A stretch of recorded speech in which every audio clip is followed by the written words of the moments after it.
Welcome back to part 3 of the F1 2022 season review. Now, in this part, we will talk about Alpine and Mercedes. First, Alpine. So last year they were 5th, this year they were 4th. Ocon with 92 points, Alonso with 81 points, and car-wise and performance-wise, they were quite clearly the best of the rest. They really should not have made it as close as they did with McLaren. In the end, it was only 14 points separating the two teams, which is something I also touched upon when I was talking about McLaren. Reliability was the big issue with Alpine though. Alonso retired 5 times, Ocon 2 times. There was also a couple of inter-team issues, I think Brazil, although in the end it didn't really hurt them too much since both of them had a great feature in that point. But I digress. There was also the drama with Oscar Piastri that kind of hung a cloud over them, especially throughout the mid-season. There's also some inter-team drama towards the beginning and the end of the season, basically throughout the whole season. You think back to Saudi and the fight that Alonso and Ocon had there. You always thought that there was a bit of tetchiness going on by that point. And this is a bit of a change from last year when generally the atmosphere on the team was they got along quite well. And if you remember some of the social media posts they were posting out last year, it seemed like they had really struck up a bond. However, that doesn't seem to have been the case, certainly not this year at least. So in terms of Esteban Ocon, first he outpointed Alonso, but there was a bit of an asterisk next to that in terms of the reliability issues that Alonso had relative to Ocon. Again, Alonso had 5 retirements, Ocon had 2. Pace-wise, didn't quite have the overall pace relative to Fernando Alonso, but definitely not too far off. Stats kind of back this up. He lost both the quali and the race head-to-heads, but not by too much. I think it was only 2 or 3 in Alonso's favor in both the a difference of 2 to 3 in Alonso's favor in both the qualis and the races. In other words, he's a pretty solid midfield driver. Again, as we'll touch upon when we get to Alonso, Alonso still has pace. And if you're not exactly on Alonso's pace, but not too far off, then you're doing a pretty good job. The question I have for Ocon is that can he lead that team moving forwards? Because he's going to have a new teammate next year in Pierre Gasly, and he will be expected, by virtue of him being at the team longer, to be the de facto team leader. Now, if Alpine can get their act together, remember they are a factory team after all, does he have the capabilities to capitalize on these on mistakes by other drivers or other teams on a weekly basis if they do make mistakes? And the also question of what if McLaren improves? Can he fight with that team of Norris and Piastri, who, as we've established earlier, are a really, really good side?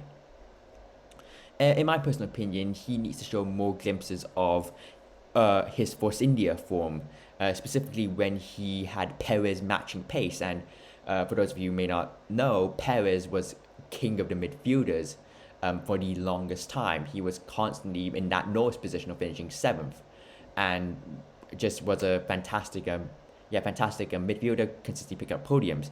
And Ocon matched him during this with his teammates.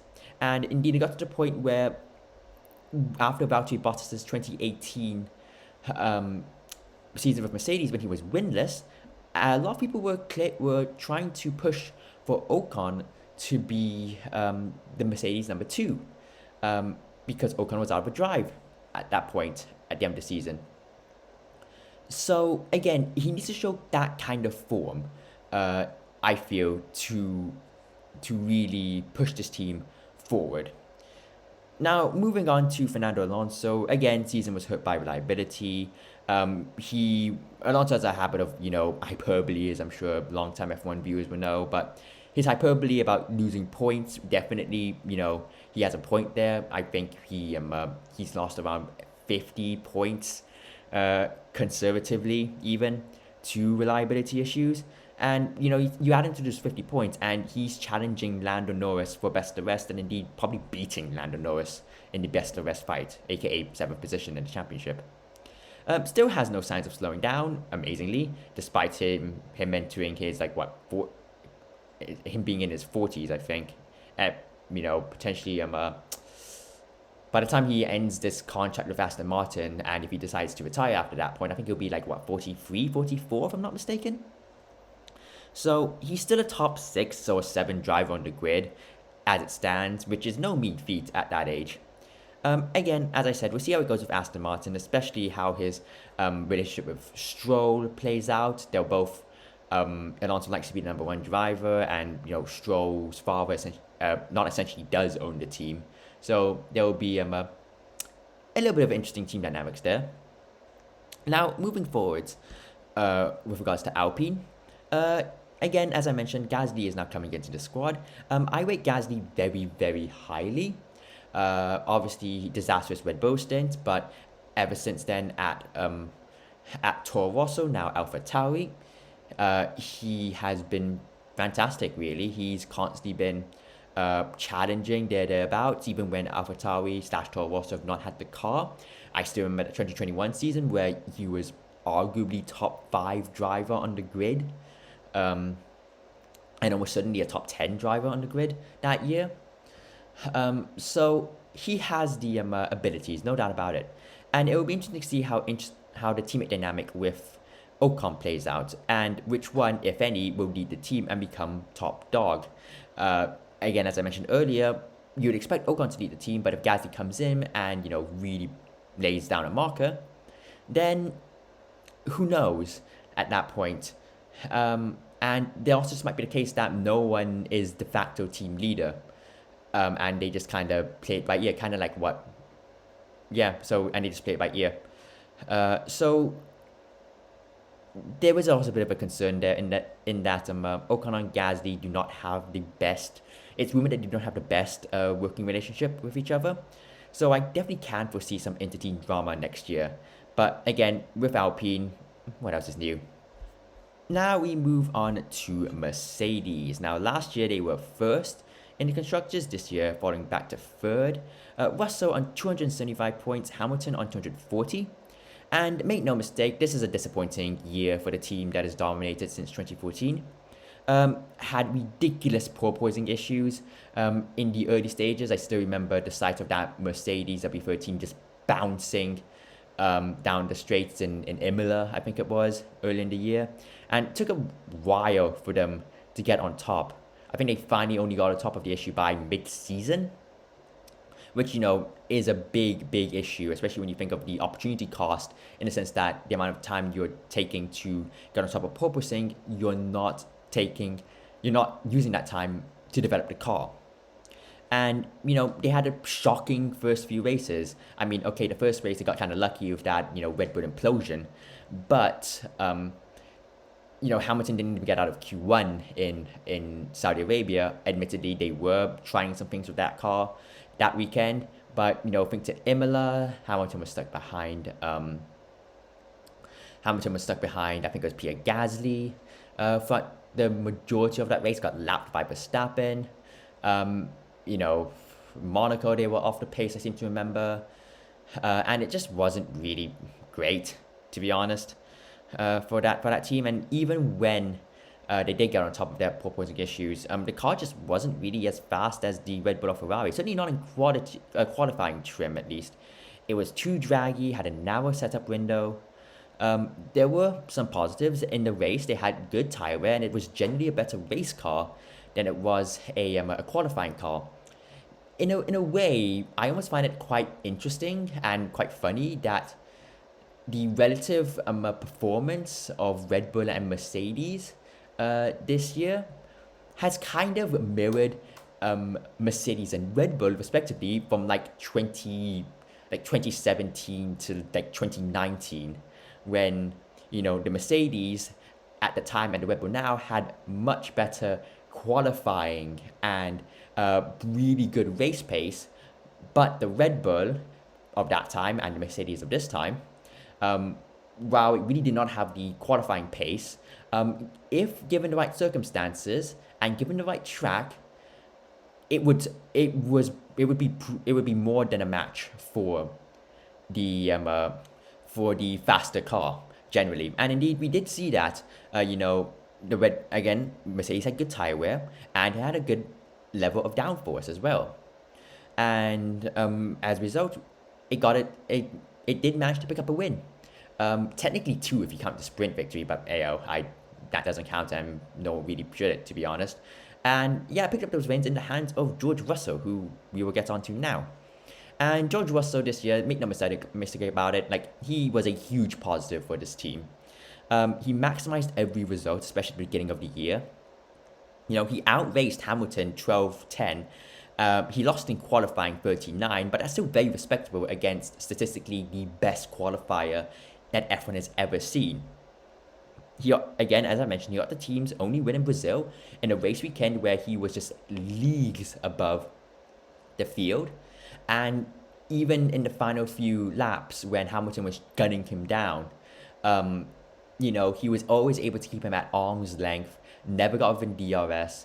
Hamilton may have had a little bit of damage due to the collision with Verstappen, but even then, that was still a very, very impressive drive and is extremely promising for a driver who has an incredible future. Again, GP3 and F2 champion back to back. The only other person to do that was Charles Leclerc and Oscar Piastri. Now that I forgot to mention him now. So Charles Leclerc and Oscar Piastri have both done that, in addition to George Russell. And all the promise he showed at Williams really does seem to be coming to the fore. Racecraft definitely needs some work with George Russell. Again, I think back to, was it Singapore with Mick Schumacher? We just kind of chopped across him. That was very amateur.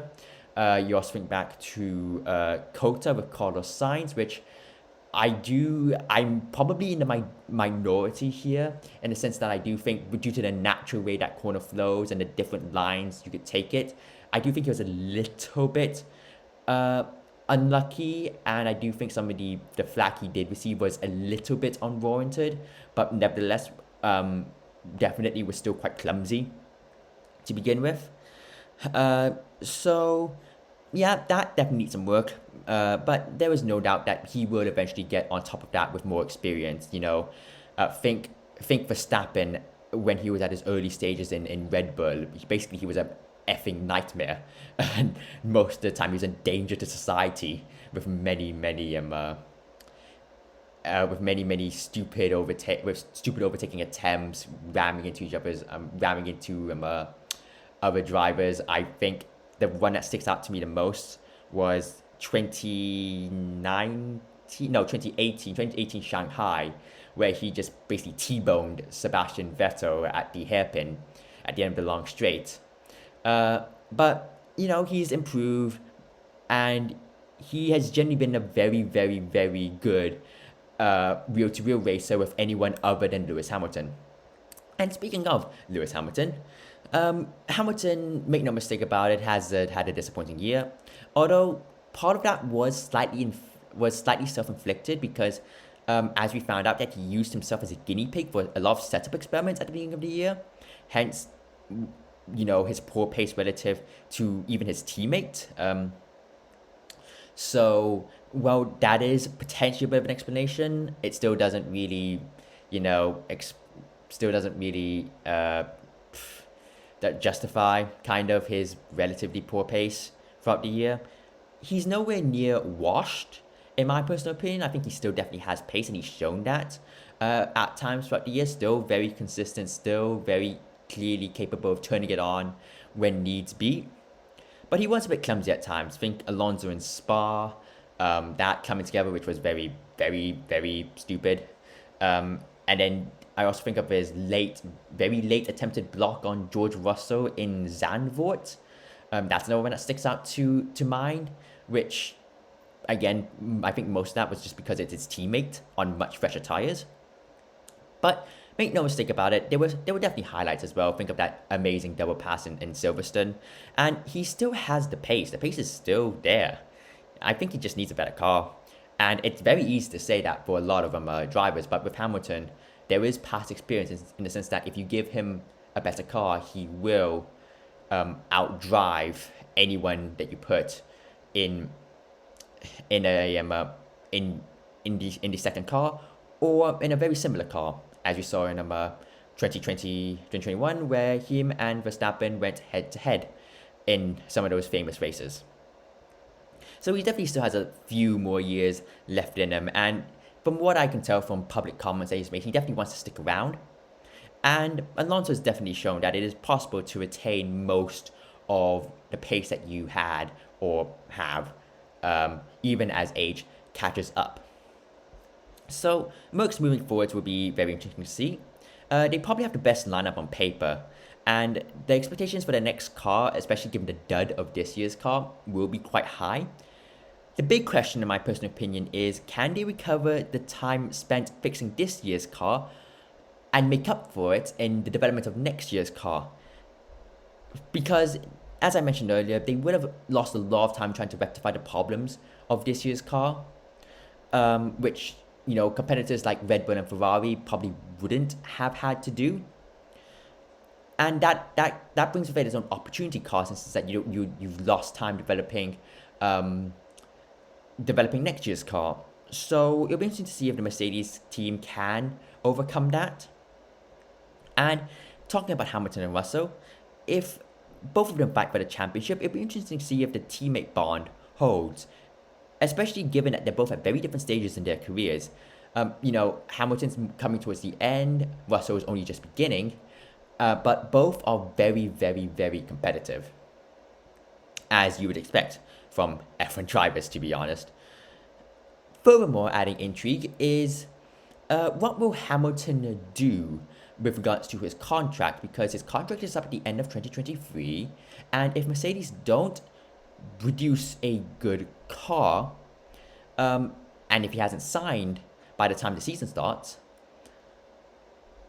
you can almost guarantee that there might be some rumblings if that does happen. I think it does help Mercedes in the sense that, you know, I think all the other drivers are locked in to their seats. All the other drivers for top teams, I should say, are locked in. So Hamilton really only has to go to... The only option for Hamilton is just to stay at Mercedes. But it's definitely something I think it's worth throwing out on. But it will probably come to nothing, and Hamilton will just stay at Mercedes. But yeah, this team moving forward will be one to look out. And, you know, despite all their car issues, despite all the trouble that they had with getting on top of their car, they weren't a million miles behind Ferrari. But, you know, that's Ferrari, and I'm sure we'll get onto them next video.